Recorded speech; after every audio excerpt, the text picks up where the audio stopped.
Hello, everyone, and welcome to another episode of Post Credits Podcast, a show where we are lucky enough to talk about movies with you. This is episode 20, recorded on 20-ish. March 20-ish, recorded on March 9th, 2025, to get posted to podcast services everywhere on Tuesday, March 11th, to the usual spots: Apple Podcasts, Google Podcasts, Spotify, Amazon Music, Podbean, and YouTube a few days later.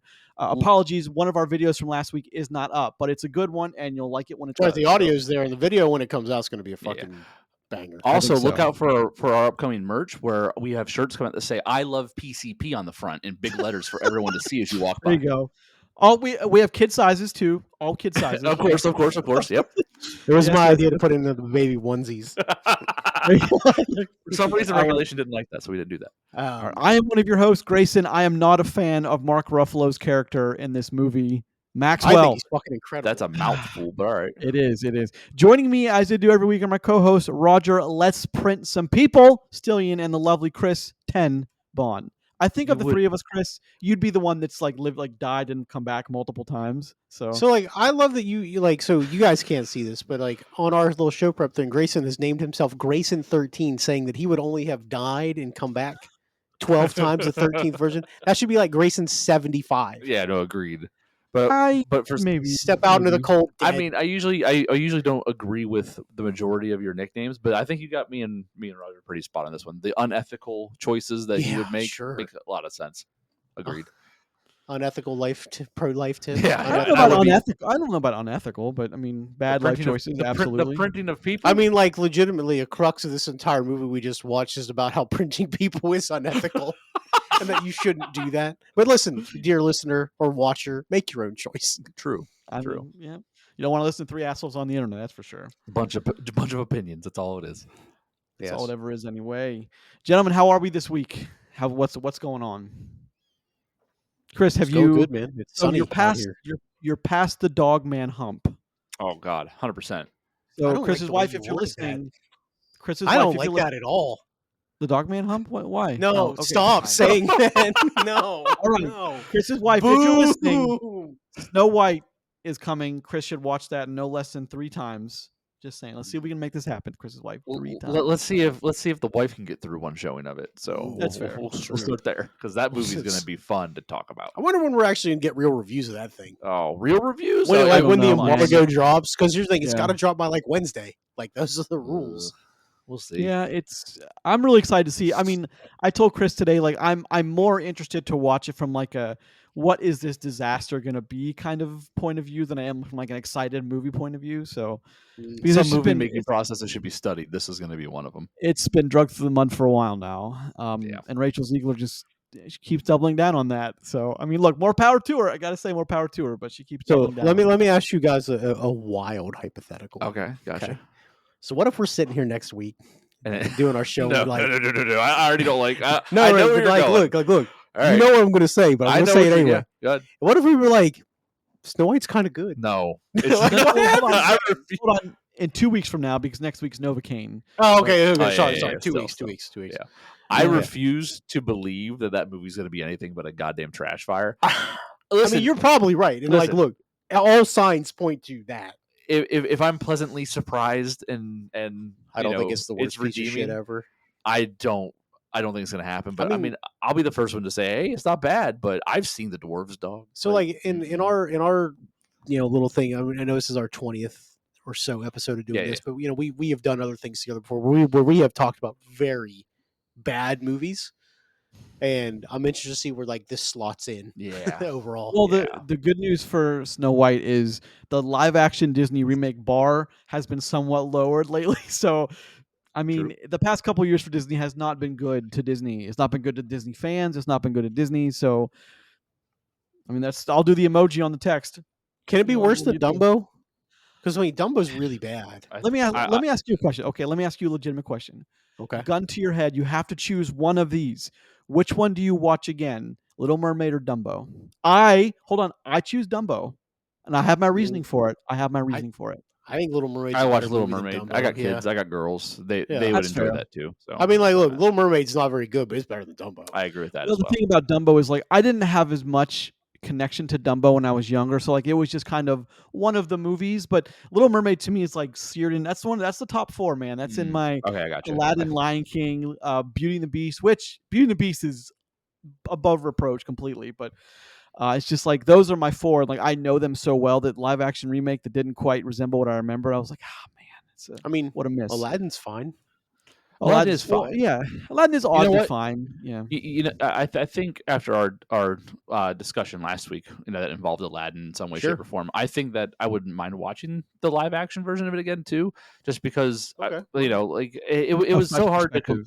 It was so easy to compare it to the original when it came out that it's obviously not as good as the animated version of Aladdin, but like it's tough to be though. It really is. I mean, I think it's worth at least a rewatch for me because I've only seen it the one time. I haven't seen it since. Okay, so that's fair. You know what? I don't think I've watched it all. I've seen bits and pieces of it because it's been on around my house. Yeah, but like I've never sat down and watched the whole thing start to finish. Gotcha. But this movie, however, coming up, Snow White, I don't have any faith in its ability to do well. So no real plans to. Yeah. All right, now that's fair. Almost no faith at all. But let's start a show, guys. We have a good one to talk about today. Well, we have an interesting one to talk about today for sure. Interesting, sure. That's all right. A good way to put it. Indeed. Where am I at even reading? Okay. Where are you at? Unedited. I don't even know. Once again, folks, we actually did show prep today, folks.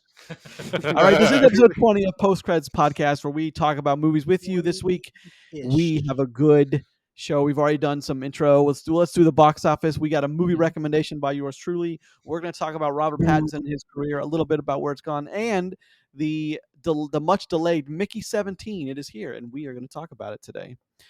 But let's jump into the box office. And the box office really didn't do a whole lot this week. I don't know how I was very disappointed. I don't know how you guys feel about it. There is a box office. There is a box office. It's rather low. Mickey 17, of course, number 1, 19.1, raising its worldwide to just a mere 53, which I think is odd given that the last movie this guy put out won Best Picture. So, I just think it's a little weird. I think that has to do with the fact that it's a sci-fi movie and they are sci-fi comedy. Well, I mean, which is you wouldn't guess that. I don't think easily from the trailer. You know what I mean? I think I think not everyone will get that right off the rip. But sci-fi usually has a little bit harder time. Having it's a huge opener, and stuff like that comparatively. But it's because if this is like an original works that like no one's really heard about. What's different when it's like Dune or Star Wars and all that. It all has a very big name attached to it. This does not. So I'm not surprised by 53 million. It's fine. It's in striking distance of hitting its budget, not making its budget and marketing back right now. But we'll see if it picks up. Yeah, I'm sure we'll over time. It's also the beginning of March week-ass. Yeah. I mean, look, we watched Cap not do so great last week. So, yeah. But it's also a bad movie. Number 2, 8.5 million Cap Brave New World with a worldwide of just 370. Like that's several weeks in, the Cap should be twice that, if not almost 3 times that. But the Marvel of all would have, it would have been. Marvel of all would have been. Last Breath, 4.2 million worldwide of 14.9.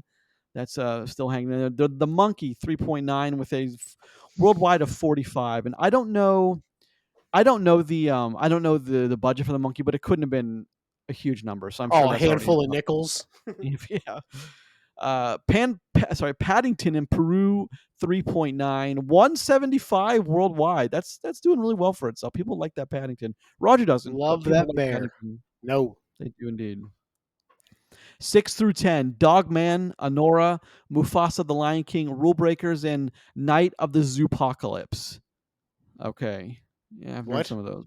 I know. It's a good question. What? Rule Breakers and Night of the Zoopocalypse. I don't know if it's good.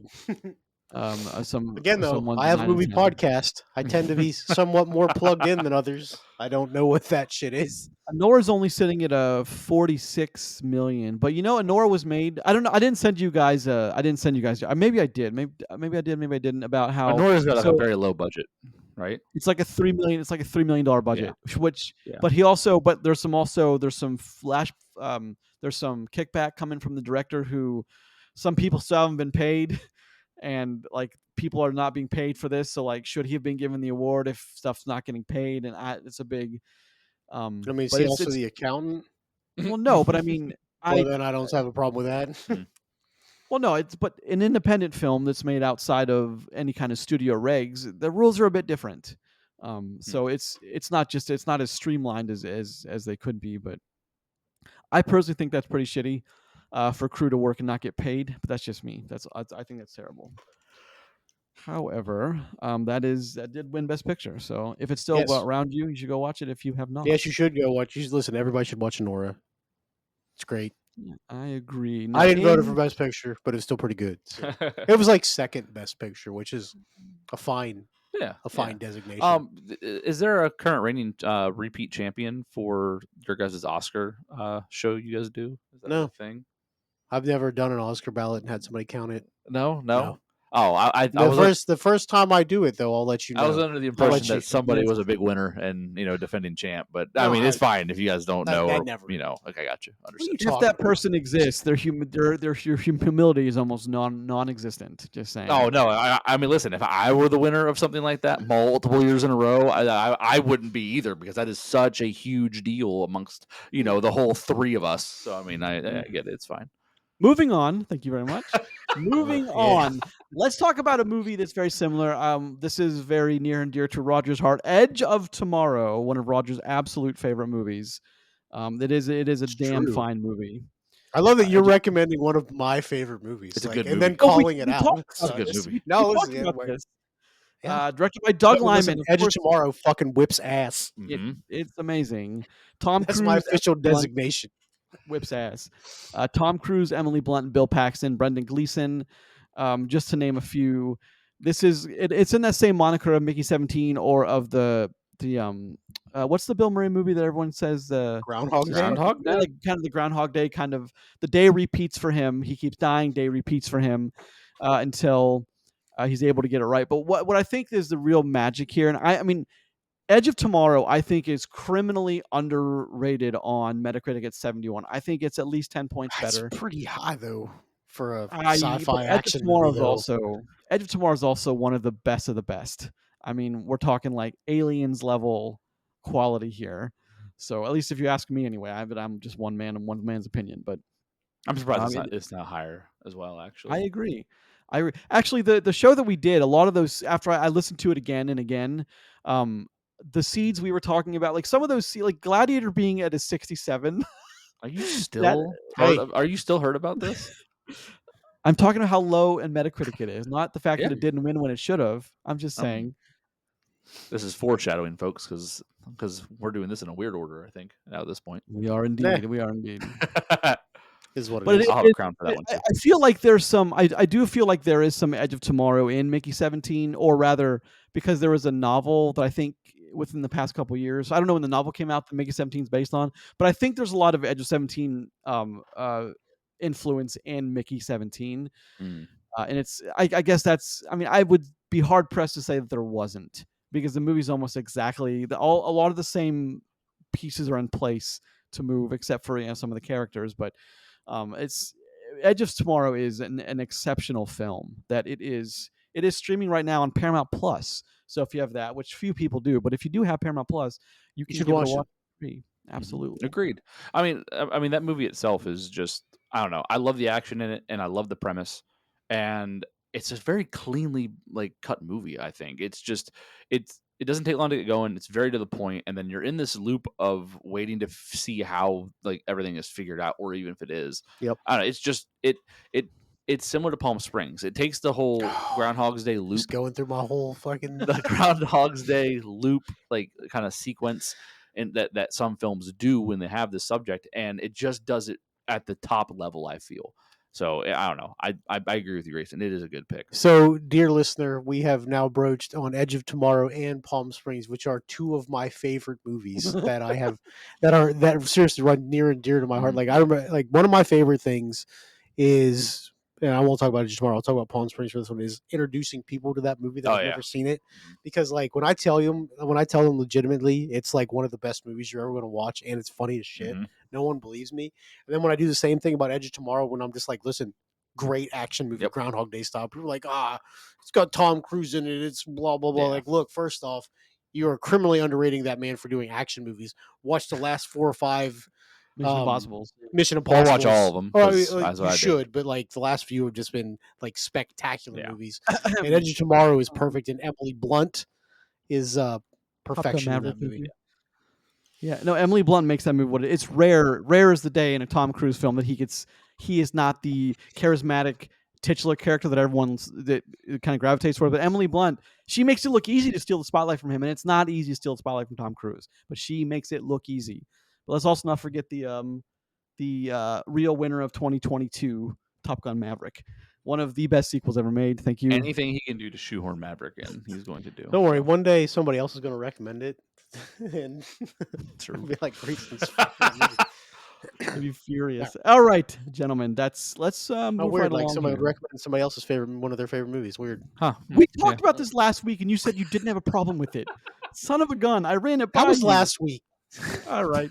I don't remember that. That never happened. Much like whatever fuck Chris was talking about earlier. Yeah. That never Yeah, happened. what are you talking about? All right. Let's talk about. So Mickey 17 is a big, I think, kind of a big anticipated launch because of Bong Joon-ho. But let's talk about Robert Pattinson. Mm-hmm. His career. I think it's gonna be an interesting conversation because of how it started and where he's at now. Like I think personally, he is one of the best. Like young-ish male leads in Hollywood. Mhm. But I wouldn't have thought that even a handful of years ago. Underrated for how good he really truly is. Yeah, I think so. I mean, underrated by the masses. Obviously, like the big time directors and stuff know how good he really is. Yep. Because, like, look, if you ask anybody, if you ask most people who Robert Pattinson is, he's the guy from Twilight. He's the Twilight guy. Yeah. Yep. And there's a whole handful of people where he will never be any more than that. Except now he's the fucking Batman. Like, I want you guys to remember that. Yep. He's fucking Batman. Well, so let's talk about it for 1 second. So he started in Vanity Fair. I'm going off his IMDb credits, which it says he was uncredited. It was very quick for him. But the first real role that people like Harry Potter. Put a name to face, Cedric Diggory in Harry Potter, Diggory. of course. That was his first, like, I think, kind of notable role. And then it goes up from that was in 2005, 2006, The Haunted Airman, The Bad Mother's Handbook, How to Be Little Ashes, all from 2005 to 2008, and then this little novel gets turned into a book. The little novel turned into a film, Twilight, and it goes kind of just right to the moon. That goes, I mean, pun intended, because one of them's called New Moon, but he is the hottest thing on the planet for a couple of years because of Twilight. And Roger, do you remember? I can't quite remember. So when I know you and I were both at Marquee when that came out in 2000. I was at Marquee for all 5 movies. All 5. Okay, so do you remember? When that one came out, I don't quite think there was a sequel in development yet. Well, so here's the thing with Twilight, and this is what I'll say about it, because I remember like a week before Twilight came out, somebody asked me about it, and I'm like, Twilight? The fuck is Twilight? Never heard of it. And they're like, oh yeah, it's a movie about vampires. I was like, oh, all right, vampire movie, because it was coming, because it came out like at the beginning of October, which is like notoriously like movie fucking graveyard. Okay. And I assure you, we were not prepared for Twilight. Not the first time. And because like it was just ladies. Like ladies. It's what it was though. Like that's, I mean, obviously the draw, there was a female draw to Twilight, like at a level that we had yet to experience that. Cause that was like, that was the year that was the year we opened up there, wasn't it? 2008, yeah. Yes, it was. 2008, yeah. So we had been open for like 3 months. And that was your first big wave movie? Well, it was first thing after the because we opened peak summer, so like we rolled right into the big stuff. So like that was the first time we had something that sort of like snuck up on us, and never again did that happen. Gotcha. But like we had to move it to a different theater size because it kept fucking filling it up. Yeah, we're like, well, shit, we're losing money here. Yep. So never made that mistake again. Gotcha. But fuck, that one just snuck up, man. It's just, I mean, that was he's done several interviews where he's like, this is, I would not do that again. If I could, I would not do it. Well, he like, this doesn't, so if I'm quoting this wrong, don't come in. I'm thinking paraphrasing. I think he legitimately was like, Twilight is the worst thing that I've ever done. He goes, but I had to do it. Well, but he knows. Yeah. But like, he gets it. It's like, look, dude, I got famous because of that. Yeah. It's, if you think there's going to be a ton of people that can do 1,000 other things that will always be somebody that they played. I mean, and it's easy segue is for somebody like Harry Potter, like Daniel Radcliffe. Yeah. Okay, Daniel Radcliffe's a great fucking actor. Mhm. Like he really is very good at what he does, and for some folks, he will never be more than Harry Potter. Nope. And that's very unfair to him. But like at least Pattinson is doing things where he's getting like legit critical acclaim for, and I give him credit for that because he's pretty fucking good. Yeah, I agree. Pretty fucking good. I would agree. And there's a movie in there. So Twilight was 2008, New Moon was 2009. So that must have been in development when Twilight came out. There's no way you can get a movie out that big. And then 2010 came out, but that was under that company that was doing for a while exclusively Robert Pattinson films because they really believed in him. And like I'm not saying they shouldn't have because he's a fine actor. It's just for a while there was kind of rocky because like was he only ever going to be Edward from Twilight? But there's that movie Remember Me. Did you guys ever see that one where he plays Tyler Hawkins with Pierce Brosnan is the dad? About 9/11? Is that the 9/11 one? That's the one that he ends up in the boardroom and like it zooms out and like the whole time you're like, where is this take place? What is this? And like the thing about that is Pierce Brosnan. So he's playing Tyler Hawkins, someone who's kind of living in the shadow of his older brother, who hung himself and devastated his family. Absolutely devastated the family. The mom and dad never quite got over it. Pierce is the dad. I mean, a wonderful performance. And one of the scenes that's always stuck with me in that film, I give to over Pierce and Edward. Sorry, Edward. I called him Edward. Pattinson is.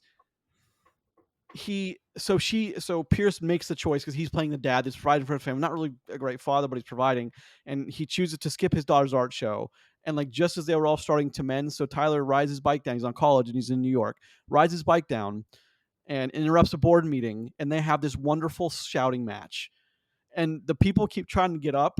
And Pierce is like, sit down. And then they're like, where's going to come back later? He's like, sit the fuck down. And they have this whole shouting match from father and son because he's like, well, are you going to let another one of your kids die because you're so neglectful? It's this wonderful scene that like that was the first time your boss. I mean, like, look, that's an HR violation. I'm sure of it. Well, no, he was saying it to his dad. He interrupted the meeting. But, oh, I'm sorry. I thought somebody else chimed in from the meeting. Like, God damn, ice fucking cold, Leonard.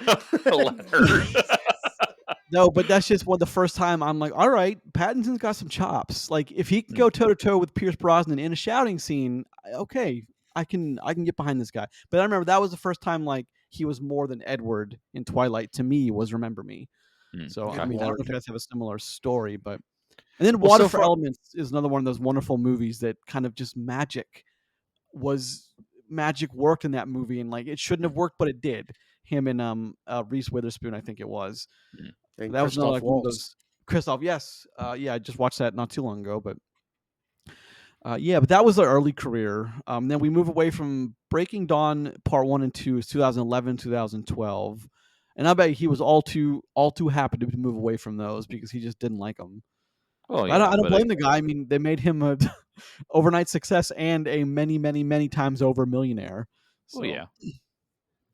And then he did some weird things. He did from 2014 up to 2016, The Rover, Maps to the Stars, Queen of the Desert, Life, The Childhood of a Leader, and Dior, the Dior Home, Intense City.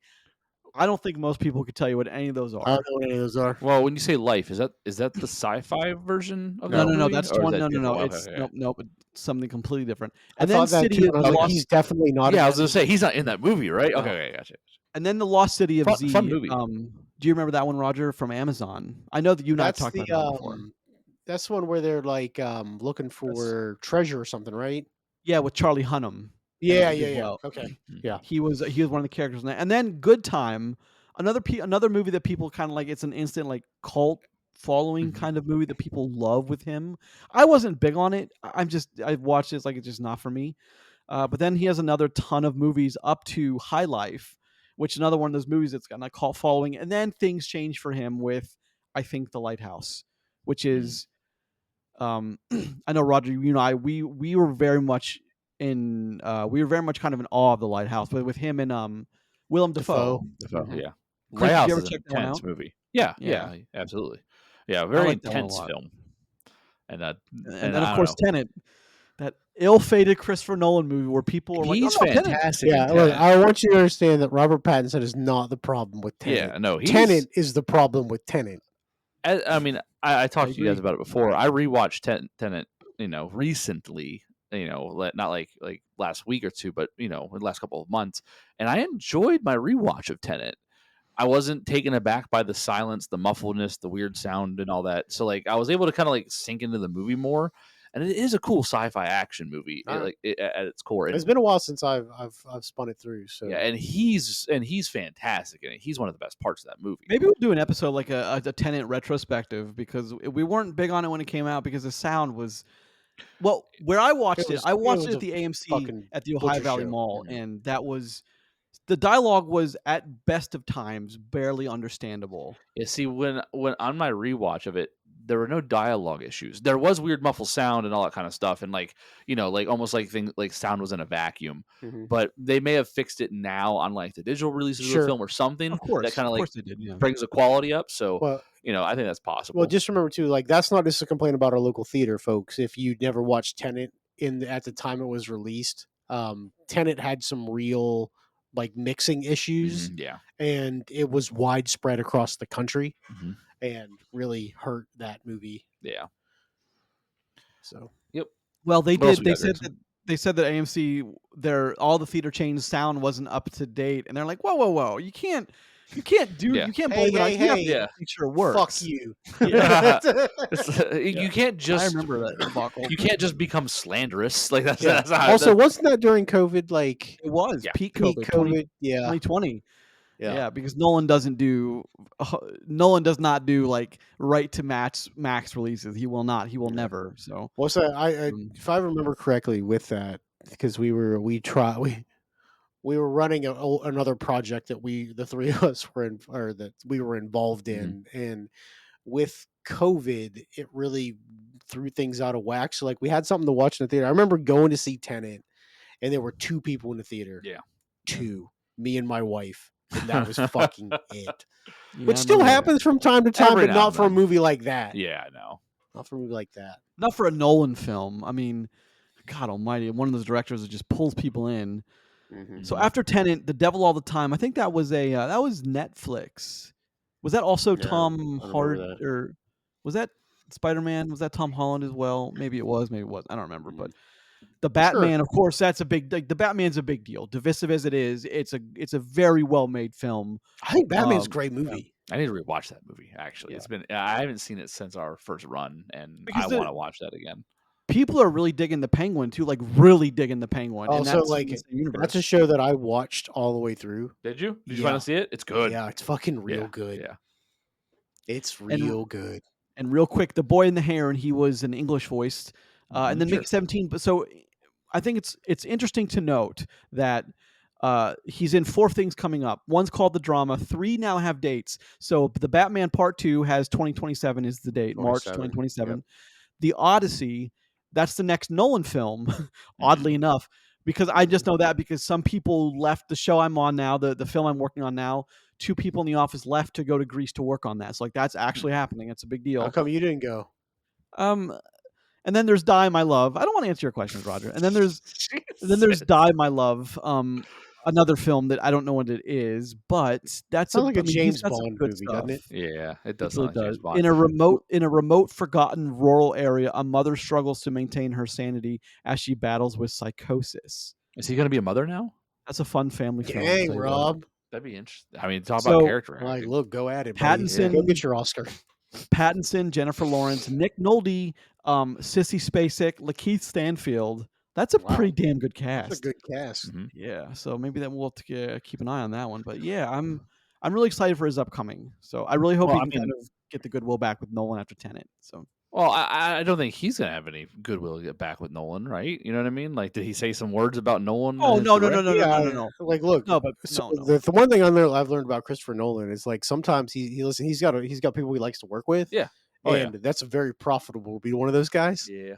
Absolutely. Just think about it. Wrong with that, man. Yeah. So let's talk about Robert Pattinson. So he I'd be interested if you guys have almost like an actor that he reminds you of.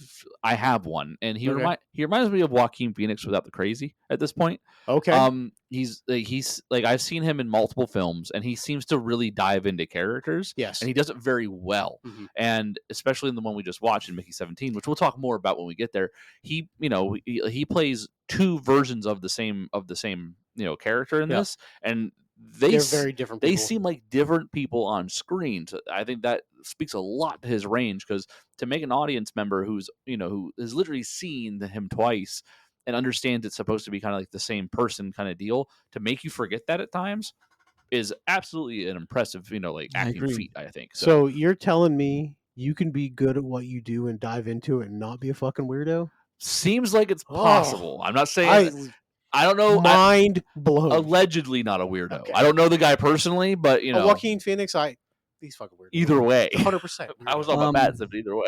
Okay. One note about Joaquin, Chris. If you haven't seen, I think it's an Amazon movie. You Were Never Really Here, where he is playing kind of a guy who's down on his luck, but like a girl gets roughed up in his apartment building, and he takes the pain to the people who did the roughing.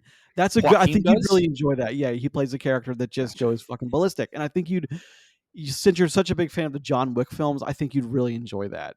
It's one of those like Joaquin just digs into it, man. He does it and does it so well. He probably killed 4 people allegedly while filming too. Yeah. I think the guy that reminds me of him. I don't like your clarification. Somehow made that worse.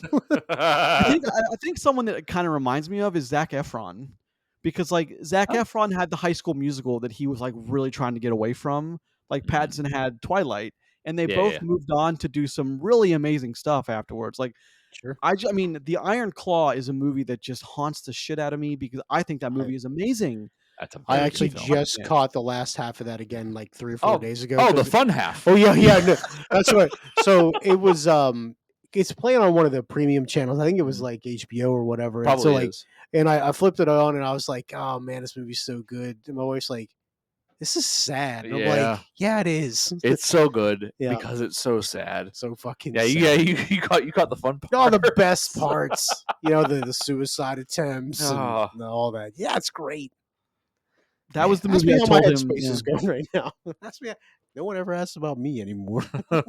Actually, it's funny. So in the last week, I watched that, and I watched End of Watch, which the ending of that film. Christ, what's wrong with you? I've forgotten how that movie ended until about 5 seconds before it ended, and it's just. I was like, I was fuming. I was walking around my apartment, fucking fuming about the end of that film. But that movie is also very good. In the world. That's David Ayer, though. I mean, again, we're talking about directors who, like, David Ayer can put a movie together. I mean, we just talked about Fury recently, but David Ayer is another one of the directors that, like, I just trust implicitly. If he has the right elements in his disposal, he can make a damn good movie. Yep. But yeah, that's so. Do you see the parallel? The Zac Efron parallel, or am I just? I do. I actually like that was interesting because I was thinking of like the direct like acting like reminder where you brought up the fact that like he had something really big to like kind of like platform and launch him off.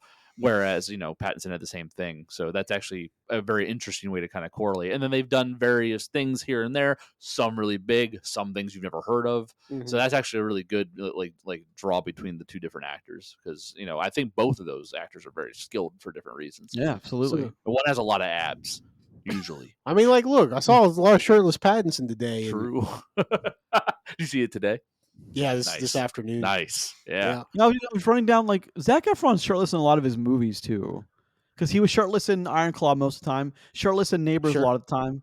Baywatch, absolutely never wore a shirt in Baywatch. When you have 9 abs are the size of actual fists, you would be shirtless too. Yeah, absolutely, yeah. But yeah, I think it's a cool. I think Pattinson is probably the better actor. Optimus Prime. Yeah. I think Pattinson's probably the better of the two, but overall probably so. But it is a similar career arc.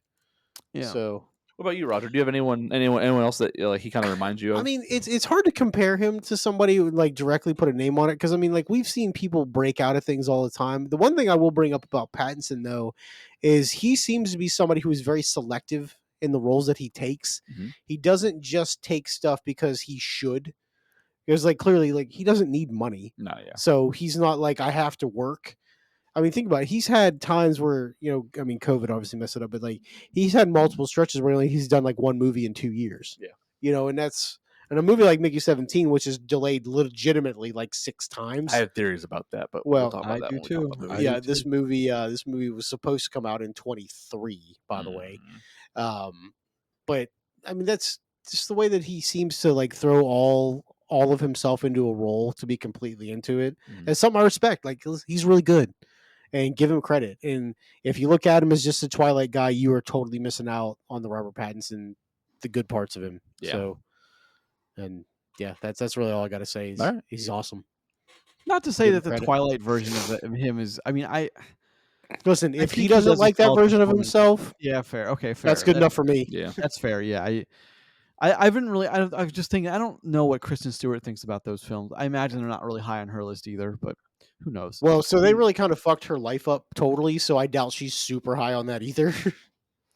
Yeah, that's interesting, and that's where like Anna Kendrick had in the first film as Bella's friend, and I think she was in the other ones. Like that really did a lot for her too, and like it's just it's funny looking back at like these Anna Kendrick, who was really not anyone yet in 2007 when that movie was shot. Like now is like this one of the best. I mean, yeah, I mean Anna Kendrick. That's Pitch Perfect, right? Correct. Yeah. I mean, like that's the movie that that catapulted her, in my opinion. Well, that's what catapulted her to stardom. But what got her out of the Twilight thing was the movie with,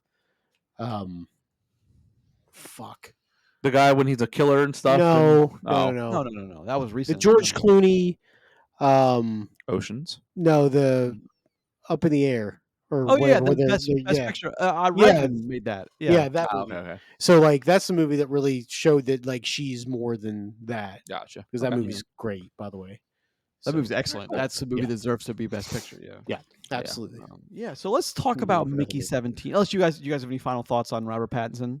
No, because we're gonna talk about it more here anyway. Because I mean, there's a lot of things in this movie, and there's not a lot of good things in my opinion. But Robert Pattinson is one of them. So I'm sure we'll talk about it more. There are some things. There are some things. Let's talk about Mickey 17. Let's get some specifics out of the way, though. All right. He's always ready for the specifics. Yeah. Of course, I like the specifics. Robert Pattinson, Naomi Ackie, Mark Ruffalo, Toni Collette, and Steven Yeun. We always like Steven Yeun. He's great. Written and directed by Bong Joon-ho. Why that's important, the writer and director, is he's a few years now removed, but Parasite was swept Best Picture in 2020, and that's a big deal because that was an international film as well. That was not an English language film, so that's a big deal. And a lot of people love Parasite. I still maintain that half the people that love Parasite, if you take the internet away from them for a week, they don't speak highly of it. That's just my thing. Is like, but I said the same thing about Everything Everywhere All at Once. If you take the internet away, you don't allow people to have everything explained to them, then. Like, I'm not saying I'm a guy who gets everything because I certainly don't. But if you take the internet away, half the movies that are good don't get near the accolades that they are getting without the internet. You get sausage fingers, hot dog fingers, hot dog fingers, sir. Respect it. I like that movie. Fair.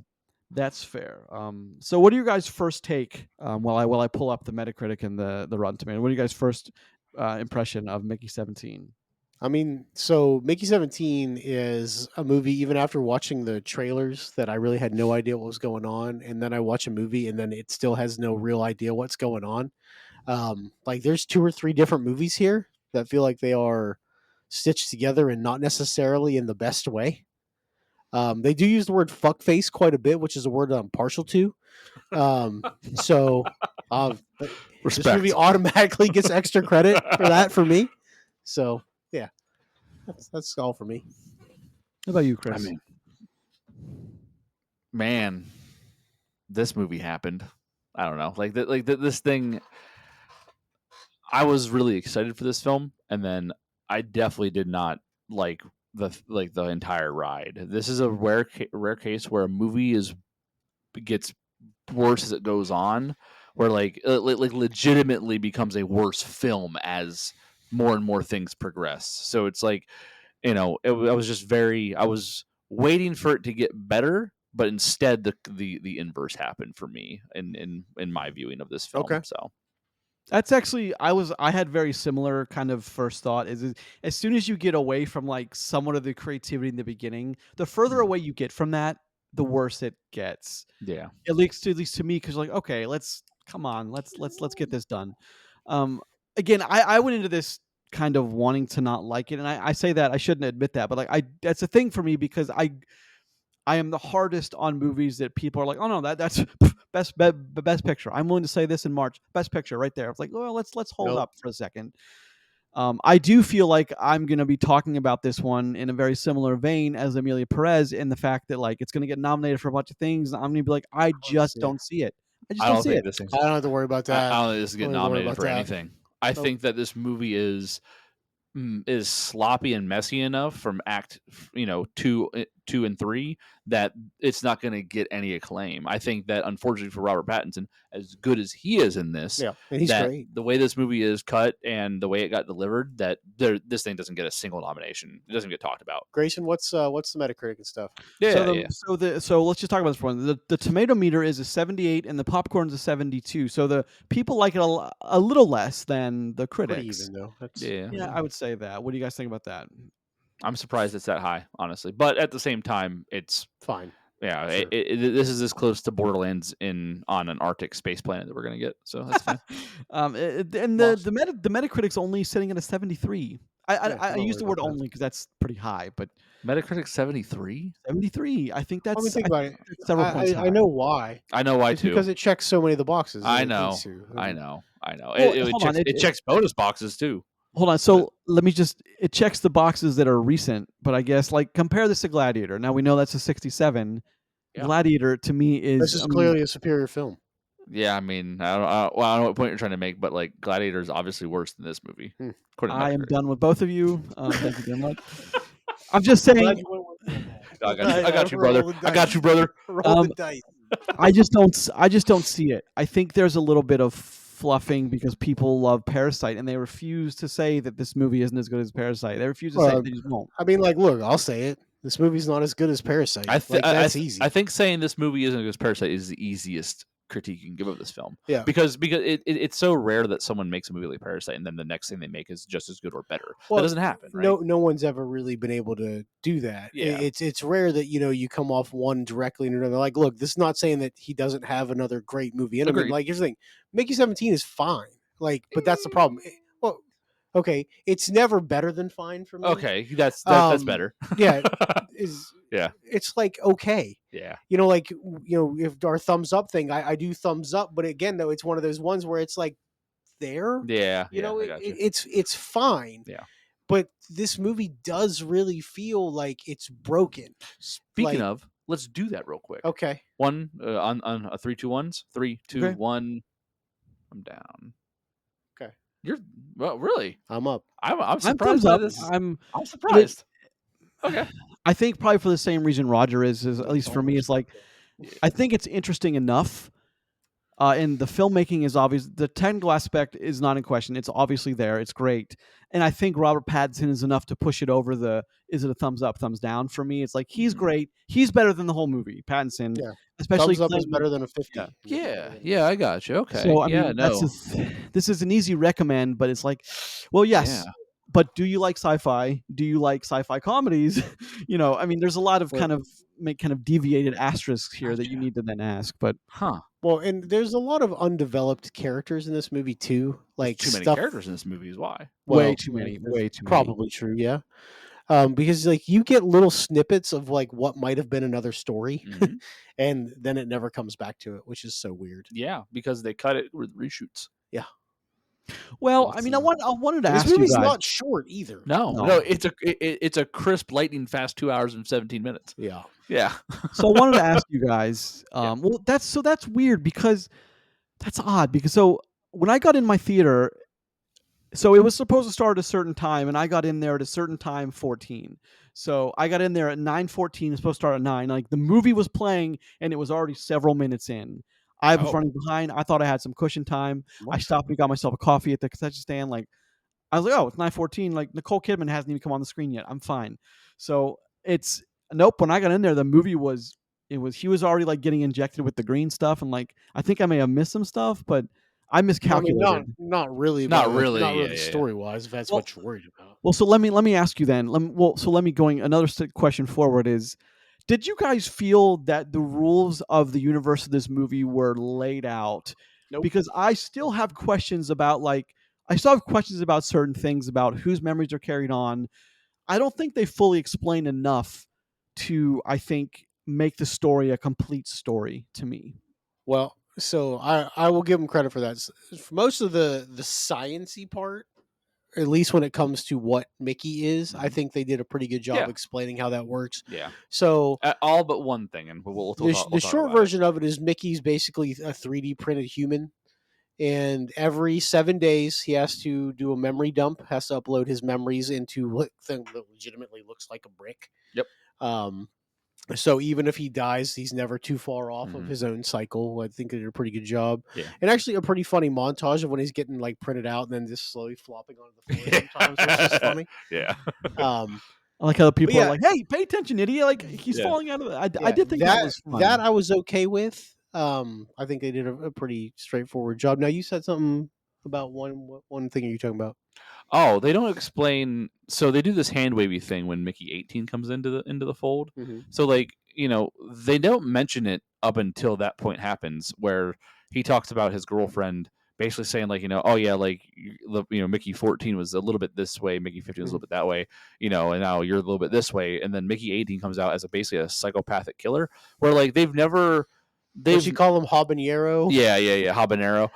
Habanero. Yeah, Mickey. they never mentioned the fact that he may have had different slight changes in personality up until that point. No, they didn't. You're right. And then catch that. and they also imply in that same moment that they're very close to each other. But now all of a sudden, number 18 is like a huge difference in variance, and they never tell you why. You never find out why that happened. It's never a piece of it. And I believe there probably was at some point until this thing got caught up a little bit. Yeah, 100%. Yeah. Okay.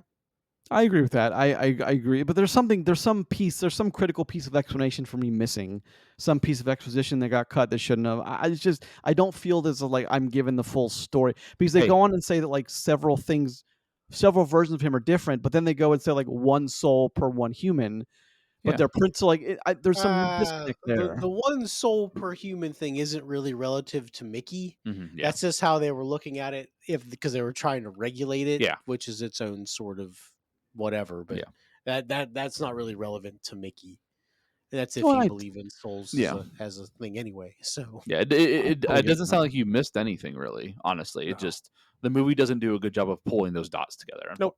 Is the unfortunate part of that. I mean, they might have, but this version doesn't do it. Yeah. I'd be interested to read the book and find out if it does a little bit more or like how different it is. Or if there's a 3-hour cut of this, because I guarantee you there is. I'm sure there is. maybe. And again, this thing went through reshoots, and I don't know. It's there's a lot happening here. I'm surprised you two are actually positive on this film. I actually abhorred my time in the theater watching this, and I was really excited for this movie. Oh yeah, explain that. That's very interesting to me. Why? Yeah. So again, the movie starts out like the movie's best at the beginning. It's best at 0 minutes 0 seconds played, and then as it goes on, it gets worse and worse. I feel like the story is tighter, makes more sense, and then every scene it seems like something else just gets a little more off of this film.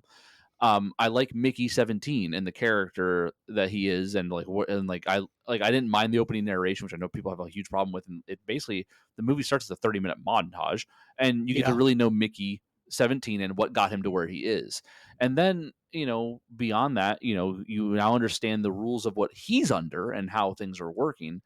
And I think that story is strong. And then how the ship works and how how society is on the ship and all this other stuff.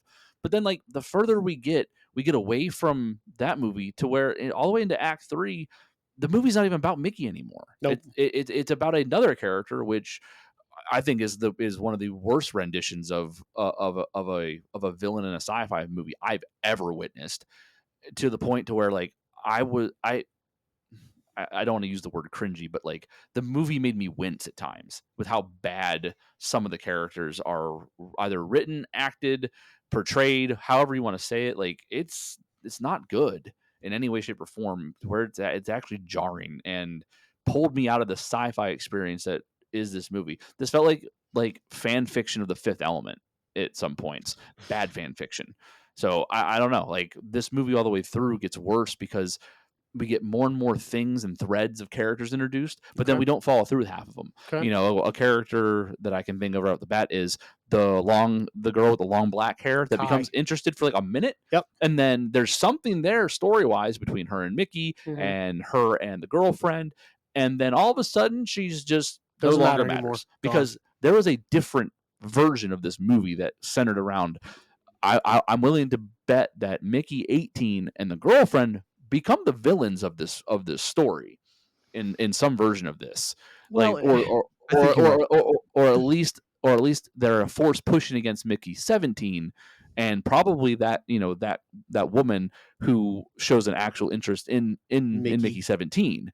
So like, but that all got cut out for a whole other thing, and it lines up with again, like the character of Ruffalo is absolutely an allegory for Donald Trump, like 100%. And I don't know if that's his direction, his idea, or that was agreed upon, or it was a director kind of push. But this movie has so many jabs and call outs and things along that line. And then if you think about the reshoots and when this thing was supposed to come out and how it got pushed, it lines up with the recent 2024 election results there. There's even a near assassination attempt on somebody. Like there's a lot of things that are direct call outs to things that like have happened in correlation with that character specifically. And the movie becomes about Ruffalo's character, becomes about Marshall. And again, he's a cartoon villain, a bad cartoon villain in a sci-fi film. Same with his wife. Same with the people he surrounds himself with. The whole thing where try this sauce. He surrounds himself with idiots, which is again, it's another correlation allegory to like, to people, to like current modern day events. This thing is grounded in modern day crap, which means it won't stand the test of time either. People that watch not that anyone's going to watch this in 10, 12 years, but people that will, there's people that don't even know what this character is supposed to be about. It'll mean nothing to them. And I think that the movie is weaker the more and more they stray away from the title character of the film. So that's why I don't like it. Interesting. I really dislike Mark Ruffalo's terrible, like. Yeah, absolutely. Well, it's too. If you're listening to this, I just made a face into the camera where like I stick my teeth out. Yeah, he does that a lot in this, and it's like he talks with his eyes closed a lot and his head back. I fucking hate it. Yeah. Well, maybe that was part of maybe that was part of the reshoots. Is like perhaps that was part of the reshooting. I don't know if that was from the get go. I don't know either, but it feels so much like it because again, if you pay attention in certain scenes, like hair is different, that kind of stuff. There's like drastic lighting changes and such too. It's just it's all there, and it's just so odd that and they had a cool story with the aliens, quote unquote, you know what I mean? Because like they're the natives, but whatever they are. But like those, which at least somebody points out during the thing. True. Well, I mean, yes. Anyway, the creepers are an interesting story piece, and they're actually like they have intelligence and all this other stuff, and like that was a cool like line that they could have followed, and they again. They kind of did follow it. They kind of did follow, but like it never resulted in like what I was hoping would be like this massive secret to the movie, and like that'll make it interesting again. Nope. They had to come back to it because large set pieces of the movie revolved around it. So like they had to include it like to some degree. I agree. I think the further away you got away from like Mickey 17, which is not Mickey 18, but like the actual 17 is like it's to me it's everyone is so obsessed with these. What do they call multiples? Multiples. What's the term they say? It's a multiple infringement or something. Multiple something. I forget the term they use, but like that means there's two of one. It's like they stopped caring about Mickey. Stopped caring about just walking around the ship willy nilly because like, well, someone might see both of us and realize they just stopped caring about that. And like to put so much emphasis on that and then not even care about it later is to me is very weird. Well, so the one thing that I actually did appreciate this about is like the awkward humor in this movie. Okay. When he finally gets back to his room and her and 18 are like high as shit. Oh God, yeah. And she's just like grabbing up on him and she's like, "How you doing, baby?" Like imagine if there were two of me. And I'm just like, all right. This is a whole different ball game here. Well, Because yeah. I thought, honestly, I thought that was fucking Okay, hilarious. okay. Because there's like, oh, how was that dinner, by the way? Like, we didn't know what you were doing. Yeah. Because they're sitting there doing drugs and just humping. Like, that was just funny to me. I got you. I thought that was hilarious. Mhm. Because, like, that's what stupid people do. Yeah. But okay, you brought up the dinner. Like the dinner to me is like the pinnacle of like It's a weird it's thing. the worst scene in this movie. Weird scene. Like I know like they kind of like probably just let them go with some stuff on that, but like that scene is like there's actual bad acting in that scene. Like harsh line reads and just weird, like just very weird over the top stuff, like the whole rug carpet thing. Well, let me Felt ask, very forced. why do we have a whole thing about Purple Joe, the pain, injection thing that he's like, it doesn't look like it's working, and he's just like, ah! Again, I don't understand. Again, really, like I don't know. In my theater, me and my wife went and saw this, and I'm so sorry I drug her to this movie. Okay, but like this is a formal apology. Yeah, 100%. Like my bad, whatever. Like in that scene when he's laying there just screaming and they're talking, like you can say like, you know, well that's like because of this reason, because they believe he's literal dirt and blah blah blah, but like it's just awkward. It actually fills the room with awkward tension, and I don't understand how that makes it into the final cut. You know, and then someone else's line read, the same girl with the long black hair, I can't remember her name. Kai. She says something about like, are you fucking kidding me? And the line is delivered so poorly that it actually like jarred me for a moment. I don't know. Like there's a lot of bad in this film. It also disturbed me the quality of meat that he was eating. It looked like raw liver. No, I thought it looked like meat jello. Is what it fucking looked like. Meat jello. As soon as I saw the meat, I'm like, as soon as I saw the meat, I knew that's where they were going with it. Like, they're going to see if it kills him. Yeah, of course. Well, like I thought that there was going to be something like to do with this whole like they injected him, they fed him this weird steroid, then they injected him with this painkiller that was experimental. It didn't work. I thought he was going to become like Spider-Man. You know what I mean? Like something something was going to trigger with like the mixing of these two things. Like it was like, you know, why else do all this? Oh, there was no reason. Now we're just going to cut to the weird 17-18 sex stuff and high as hell moment. Talk more about that. And then we're going to cut to a weird quadrangle thing. I don't know. Square. This goes squares. Those are squares. That works. That's a shape I know. It's going to go to this weird love square thing, and then we're never going to talk about it again. I love how they're arguing about him. He's like, "Give me 17." Yeah, She's like, yeah. Fuck you. She's like, yeah, kind of. It's just like, wow. It's sad when we make this movie funnier than it is. Well, yeah, I'm hilarious. That's not. Yeah. Well, but it is quite funny at some points. I did like kind of gut laugh at a couple of points. I giggled, you know, when he first tries to talk back to the creeper in the ice field, and he's making the sound. It was like, oh, that's dumb. Like he's really stupid, and I laughed at it. You know what I mean? But you're meant to. That's the thing. Is like you're meant to.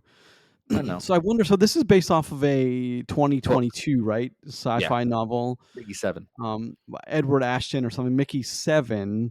Mm-hmm. Yeah. So it's really kind of odd to me. Like the movie's almost as old as if this had come out as soon as it was supposed to, it would have only been a year older than the book, which I think is kind of rad in a way, but also kind of weird too. But I wonder the differences. It's a book I probably won't ever expose myself to because I don't want. There's so much I want to get to. Because reading's for dumb people, right? Yeah, I get you. No, I just have a pile of things to read, and that's just not on my list. But yeah. It's I would wonder how closely this is adapted, like how accurate or how faithful some of the characters are and how they're not. I'd wonder because if the Ruffalo character is exactly as is in the novel, then it's just a coincidence that how he's playing it, I guess. But I have a feeling it isn't. I have a feeling it's very different in the novel. So there's that. But so there's multiple novels. Oh, is there? Are there other 7 novels? Mickey 7 followed up with its sequel called Antimatter Blues. Whoa. Okay. So, interesting.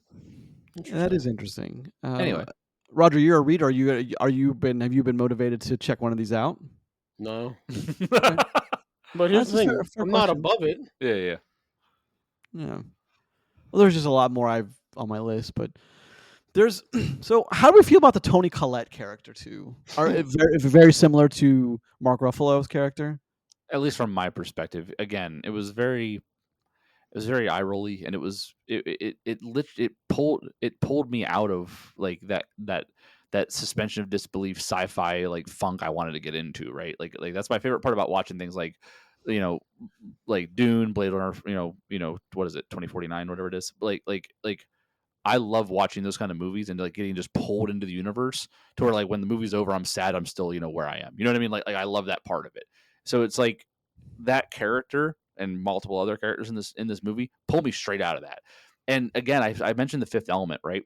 The villain in The Fifth Element felt that way, but it fit with what they had created in The Fifth Element, right?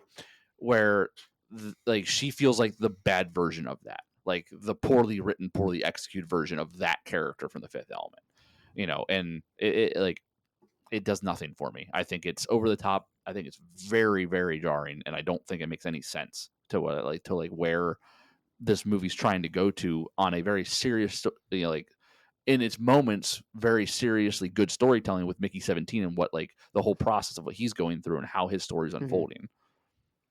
Well, it's weird because at times it's very funny, and then at times it wants to be very serious. Not all comedy lands either. No. You know what I mean? And I get that, but like this is where, like you said, it's very dark, very comedic, and then very serious. And they try to go between all that. And the first part of this movie, it's working, but then they keep on trying those things, but with adding all these different like overarching story elements that just don't work. They just keep stacking stuff upon stuff. I mean, talk about story elements that don't really come into play, but definitely I could see on a background side. Is during the ending sequence, and I'm not trying to skip to the end here, but hear me out. Yeah. Is like when they're recording it for like the council to see everything that's going on. Like we didn't know anything about that. Yeah. Until then, like that was a thing. Like that was something that they just kind of put in there. Like I don't know if that was shoved in there, or if that was something that had to be cut out, because like that feels very intentional. That the people recording the undercover journalists are the ones like saving the day kind of deal, right? Like they're the ones that are like trying to get the evidence and then bring it to something, and all this other, this other stuff. Like that's something that, until that point we didn't know there was like some sort of like mini uprising thing, which is, I don't know if it makes it better or worse. It was just something that felt like it was just thrown in there. I agree. So. I agree. It is. But like again, did you I kind of forgot that there was a council there, because I couldn't. At some point in the film, the character count becomes so small at some point in the film that like it's only like, oh, these. Then you forget that there's so many people on this ship. Yeah. That they have a council and everything they have to answer to, and then you wonder, well, does Marshall have to answer to these guys, or does he not have to answer to these people? Like, what's the thing? Maybe he does, maybe he doesn't. Well, it's just to me, it's like there's a lot of elements missing here that. I was asking questions when I shouldn't have been asking questions. I think that's the unfortunate part, because when you ask questions, you are temporarily, even so, pulled out of the movie if you're asking a question about it. So let me ask you guys this then. Okay. You guys asked, like I went through the things that I don't like about this movie and why I don't approve of it, right? So what did you guys actually like about the film then that makes it to where it's like, Grayson, to quote you, highly recommendable? Like what? Oh no, highly, easily recommendable. So like, what about this movie is good? Well, I can answer that. I think it's a lot of fun. I know I say that in a weird way. I think it's a great popcorn movie too, and that's, I think, something that also matters. Is I think it's a lot of fun, just like you said, referencing like The Fifth Element. That movie's fun too. It's so wacky, off the wall, bonkers that it just becomes fun at some point. And I think a lot of sci-fi kind of falls into that category. It's funny you should mention that film though, because I also watched Into the Lost Lands with Dave Bautista and was that a shit show? Mila Jovovich this week too, and as soon as those credits came up, gone. I was gone. I did not like it. But again, it's just my tastes have changed so much in the last 2 years, even that I probably would have liked that even 5 years ago. I probably would have really dug it. But it's funny you say that, because like that's also one of those pieces that you really have to try to enjoy it to like it. I'm not saying Mickey 17 is like that. It's more likable than Into the Lost Lands, but There's a lot of the same problems. A lot of the dialogue in Mickey 17 doesn't make a whole lot of sense to me. It just doesn't. Well, Like, why would that's you use those definitely an issue. phrases? And it's just, but I think, yes, it is recommendable because there is a level of technical filmmaking here that is very high. And I think we also, especially with the age of streamers, we just don't get that in Netflix films. A lot of Prime stuff we just don't get. A lot of Hulu stuff, it looks amateurish. This doesn't look amateur. It just, I think, is the unfortunate product of being chopped up and delayed 6 times. I think one of the things that makes it, I just think I didn't say highly recommend, but one of the things that I can absolutely recommend about it is, so this is R-rated sci-fi. Yeah. That is not necessarily overly violent. You know, it's more funny than violent to me. I know you said some of the comedy didn't land for you, so like I laughed a lot at this movie. Like I thought there were times where like I fucking was like that's hilarious. Yeah. But a lot of it makes it funnier for me is the awkward fucking interactions that they have between each other sometimes. Yeah. Like because like look, I love awkward interactions on we're just like what the fuck. Like I think that stuff is deeply funny to me sometimes because you ever been involved in one of those on the backside of it, you're like, that was hilarious. Right? Like, I think this movie does a good job with things like that. Now, the issues that I really do have with this movie, a lot of it comes from stuff that the pieces lay out in front of you. Like this movie feels like it was chopped up. And knowing what I know, because like we didn't talk about this, but like this movie, we have mentioned this movie was delayed several times. I mean, for almost a calendar year at one point. Like this movie screams to me like at one point this was supposed to be like big summer tentpole. Yeah. But that's hard to do for an R-rated movie. So like It is. Like mid-March isn't a bad time to release it. So I guess I don't know. But like it felt to me like there should be more here. But like what I see, I liked, but like the end just feels so far from the beginning, and you don't get the pleasure of a good journey to get there. Because like there are plenty of movies that start, on one side of something, and so much other stuff happens, and then you're all the way over here. Well, this movie has that happen, but like you don't get the real fun adventure. You get bits and pieces of some like weird sci-fi sex odyssey, right? Yeah. Even down to like throwing people down to trash chutes and like doing drugs. It's so much like high school. Yeah. Except, it's on an alien planet. Like that's really what it's like. Which is College high school. Which is high school. College for sure. Yeah. Stay in school, kids. Don't do drugs. Yeah. Or do. Oh, I knew it. I knew he was going to say it. I knew it. Damn it. Listen, I ain't the cops, and a lot of drugs here are legal now, so I don't care. I know, narc. Yeah. Look, I ain't no narc. Look, snitches get stitches. That's all I'm saying is that snitches get stitches. You ain't giving nobody stitches either. I ain't no snitch. I ain't no snitch. There's good grammar for you too. Ain't no snitch. What? That took a weird turn. I wonder. Usually, in my mind when I'm watching something, I come up with little ways that I could have made this, in my mind at least, small changes I could have done. I think the changes here I would have done would have been to focus the story more on Mickey 17 and his kind of paranoid delusions of what he's going through, because he is kind of a neurotic mess, and less about the other things. Is Chris, I think, again, I keep referring to my head about the reshoots is maybe one of the reasons they reshot it is because like they're like, oh fuck, we can't show a 3-hour and 10-minute version of this, and we can't just make cuts either. So we've got to shoot things that make sense. Maybe, so but again, maybe this was because like again after Parasite, I can see them being like, okay, unlimited budget, go. Like I can see that happening. So again, what was the budget for this? Do we know? 100 million. Okay. Yeah. Well, like so. I am interested in almost hate reading the book. That way I can actually know how far this. So I read the book synopsis. Yeah, I'm kind of down with it. Yeah, yeah. I mean, the book surface level. I should be like all over that. Check this out. Okay, yeah. So I'll run it and I'll let you know. Okay. So like the reason why is because like we just talked about reshoots again. I have a theory that I think the Mark Ruffalo character's Marshall was way more pivotal to the making of this movie than it may have been in the book writing. The reason why I say that is because they highlight the fact very early on that this is a politician who has lost his last 2 elections. This movie was written before this movie had been started to be in production before like everything was official within our last 2024 election and things like that. So they were already highlighting that this person, has lost 2 elections. We know it's an allegory for Trump. So at the beginning, they had already kind of decided that this person was going to mirror Trump and maybe lose 2 elections. You know what I mean? And then I feel like that they made changes to this film centered around that. Maybe that's Ruffalo's kind of influence or vice versa. But I feel like my theory is a lot of changes happened to this film in reaction to the political climate that was leading up to its release. And I don't know why, but I think when you give a director that has a movie like Parasite, they cut him a blank check and he's allowed to say, hey, we need to reshoot this, we need to reshoot this. They're going to let him because he just made Parasite.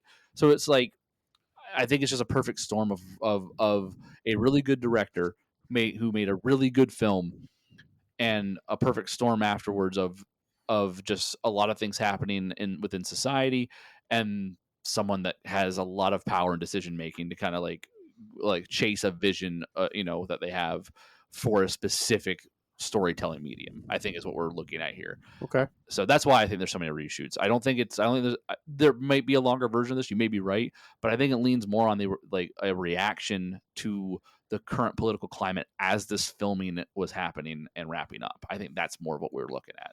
Because again, there is the scene of them in that as they're cutting the rock open is so close to a within recent history assassination attempt on a political figure. Of course. It's insane how close all of the details are. So it's stuff like that has me really wondering about the decision-making process of how this thing got to where it was, because again, the first act of this movie is actually super entertaining. And I was really bought into the premise.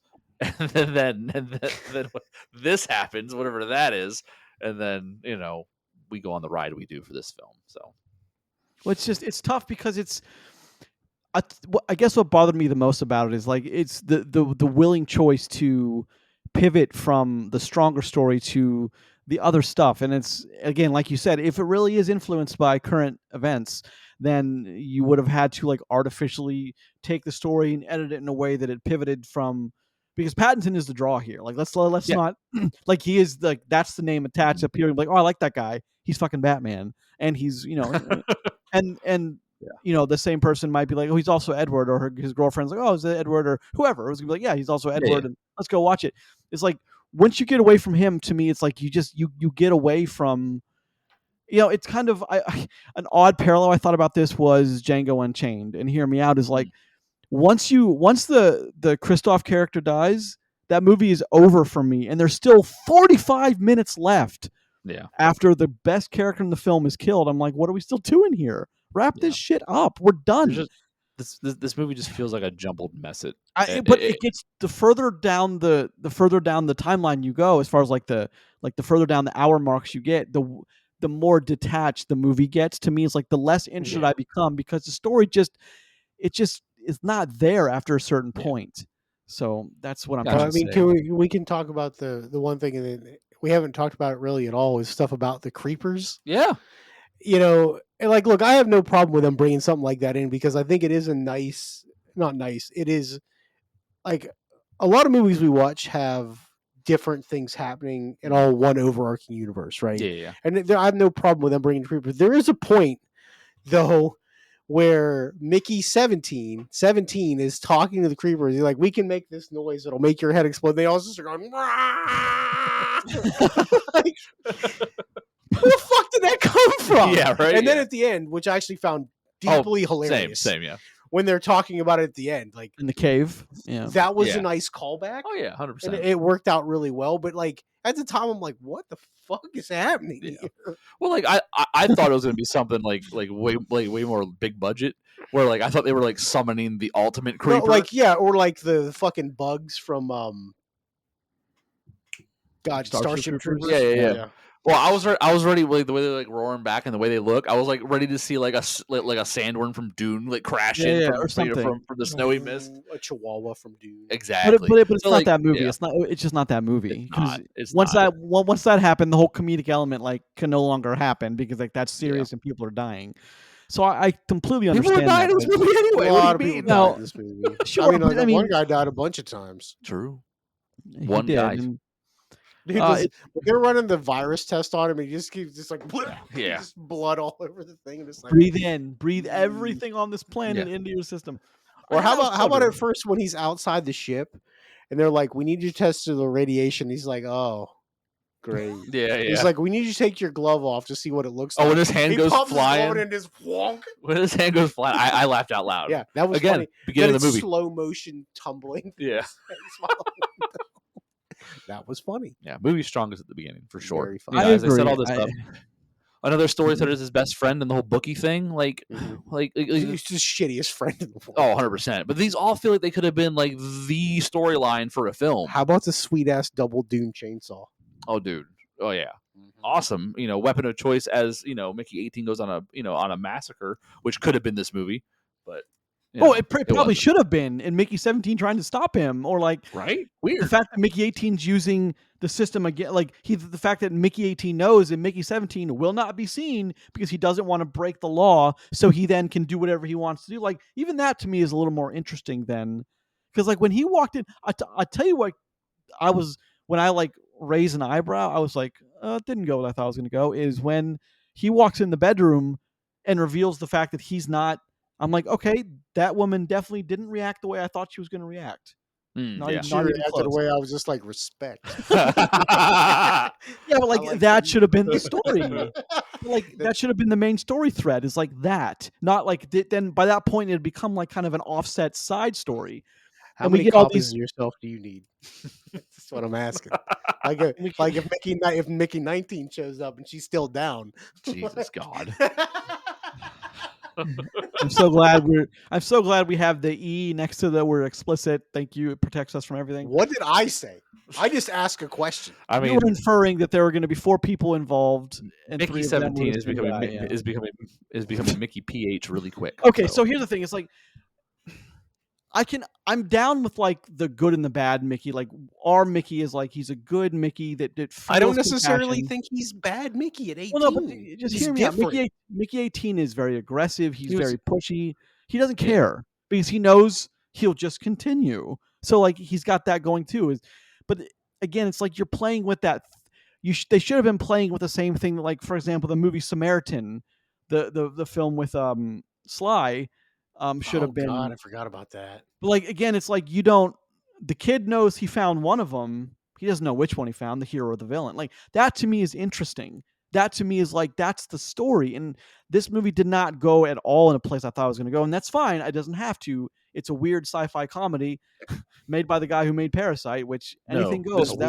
This movie went to some place where I didn't think it was going to go too, and it went to some place that was really hard to watch, so that is a problem. You know what I mean? It doesn't have to go where I want it to, but it needs to go someplace that makes sense and is enjoyable to view. You know what I mean? So whatever. But 78% on Rotten Tomatoes and a 75 Metacritic. 72, whatever. 72 or 73. I can be wrong. I can be in the minority here. I'm fine with that. You don't have to like it. I haven't liked a couple things recently anyway, so it's fine. You guys don't see us nominated for anything? Not a thing. Not a single thing. You'll never hear about this movie again past 2 weeks from now. Really? Well, hold on. I will give you one thing that I could see happening, hypothetically, because obviously we had a lot of movies left in this the next year, right? Obviously, many. The only thing I could see is if you want to nominate Pattinson for pulling double duty. I could see I could see something like that. Maybe. No, listen, that's a stretch, and I don't think it would happen. But if that did, I'd have been like, okay. Could you cast him for leading role and supporting role since there's 2 of them? No. Oh, okay. I like where your head's at, though. Okay, gotcha. I like where your head's at, though. Well, that's the same way you couldn't Perez couldn't win both those awards in the same category. Careful. Well, no, he's talking about the song, musical the music. He was talking about was nominated for 2 songs. So that means okay. I thought he was going someplace else dangerous. I mean, it's not a surprise. It's him. Thank It you was gonna guys. be That's so anyone. much. It I was love gonna that be you told me Grayson to turn it Maxwell. down. All today. right, moving on. Jeez Louise, final thoughts on Mickey 17. Here's my if I can go first on this one. Go ahead. Yeah, lead go it first. off. Go first. I was expecting the bar for me, even though I've continually been let down by Hollywood over and over again, I was expecting Parasite level quality. I was, because everyone's talking about how this guy is the second coming of Hitchcock and other directors combined. I'm just like, I just don't see it. But I also remember when do you guys remember when Unbreakable and Sixth Sense were like, they're like, Shyamalan, he is the new Hitchcock, and then he did a couple of turds for like 12 years. A couple. Couple of turds Like over 10 the in a course row, of buddy. a decade and a half. Yeah, you're right. Yeah, 10 turds. sure, yeah, but- a short stint. Filled the whole bowl with turds. I was trying to be nicer than that, but sure. But I the wasn't. point is, I went in there expecting greatness, and I left getting, I think, better than media. I think it's easy to say it's better than mediocrity, but it's somewhere in between. It's okay. It's somewhere in between okay, good, great. Like it's somewhere in that weird continuum of like 6 through whatever. But I don't even, to be honest, I still can't put my thumb on it. I like it. There's a lot about it that like it just bothers me, and I know I'll think about it over the next 2 weeks and I'll figure it out. But maybe, good. I mean, the more I think about it, maybe the least I'll like it. But I went into this expecting greatness, and I didn't get it. Okay. Get it. Yeah. You want to go? You want me to Yeah, go? yeah, sure. The ahead. cinematography in this is worth mentioning. It's fantastic. Oh, sure. Visually, this movie is great. It looks real good. You know, the sets and everything look really awesome. This movie focuses on the wrong stuff and goes off the rails, and it's not a fun ride, and it's a tough watch for me. So I don't know. Fiend. Sorry, Robert Pattinson, not this one. Oh, that's all right. So I mean, he'll take your criticism and go, okay, perfect. So like this movie, it's okay. Now it's never more than okay. Like this movie started off strong and had a chance to be really really good, and it just never. It never makes the first 30 minutes is the best part of this movie probably. Yeah. And it never comes anywhere close to that, and slowly descends afterwards. I don't think it's overly bad. But it's somewhere in the middle, slightly higher than that. And yeah, like that's a lot. Tilt your head back more. Yeah, there it is. Yeah. Now, bottom lip's got to come up a little bit. I can't do that. My lip doesn't do that. All right, move on, please. No, but like, look, if you're watching this Talk on the about watching the movie, YouTube side, Grayson. like, look, that's a great visual of like what was happening. Yeah. But I mean, there's a lot of that, and like for a while I got it, and then by the end of it, I'm like, fucking what the fuck, Yeah.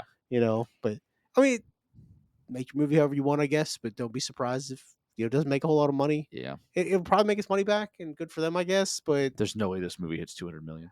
it's gonna. I bet you this movie fucking cleans up overseas. Yeah. I bet it does. Oh, absolutely, yes. It's going to. Oh God. Like, All look, right. in about like a month or so from now, we'll dig up Mickey 17. You'll be like, it's a $255 million. Yeah, Jesus. Yeah. It's going to be all because of overseas, but yeah, of Mhm. course. I was gonna say it makes Look. 75 million domestic. Which best, is, look, think. I mean, there's nothing. But I that, mean, that's fine. I was just reading it in 2025. A ton more Asian markets are going to open up, which is great because I don't. The one thing Good. we need is like increased box office. Like the one thing we need is like incentive for Hollywood to keep making films. That's what we do need that. So like if that's, even if the U.S. becomes like a smaller market, I'm still fine with that. We need those bigger markets to open up and like them to just give their dollars to, or their money to see these movies. So Yep. I could see that doing very well. I don't want to say disappointing because I gave it a thumbs up. But like Roger said, all you got to do is be better Could've than been 50%. So Could've been as long better. as it's at a 50-51, then yeah, I want better. 50.0001 still better than 50%, I guess. It's true. Yeah. All right, Grayson, shut us down, buddy. Let's take us home. down. All right, gentlemen, thank you very much for joining me for this episode. Talking about Mickey 17 and Mr. Robert Pattinson, Robert Pattinson, as he's part of the Handsome Man's Club. Wasn't that a skit on SNL or something? He's the Handsome Man's Club. Anyway, I haven't watched SNL ever, so probably not. I'd probably stop if they did shit like that. All right, this was episode 20 of Post Credits Podcast, where we are lucky enough to talk about movies with you.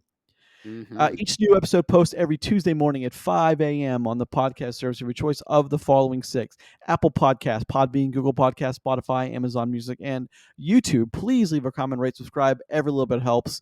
On YouTube, please follow us and Smash the like button. No, what is it, Roger? Every single Smash time. that like button, buddy. And Smash it. subscribe. That's a big one. Especially if you've listened to this point, because like this is the end. You should have liked us. It's either you should have liked us or you should have bailed out at this point, because like there's no in between. Yeah. Well, we have a lot of really awesome shows, like a lot of like bonus content coming up too. So yeah, it's a lot of fun. We just recorded a couple last week. We were gonna record some coming up. We got some trailer stuff coming. It's a good time to subscribe. We got a lot of good stuff coming. And I hear the defending Oscar champion will be present on those episodes too. So that's pretty cool. No idea what you're talking about. None. I mean, it's Chris. Let's not. I'll bite. I'll play the game. Chris won. He's won the last couple of years. He's won, but couple of years. His reign's coming to an end. His reign is coming to an end. Thank you very much. When did this happen? All right. We're out.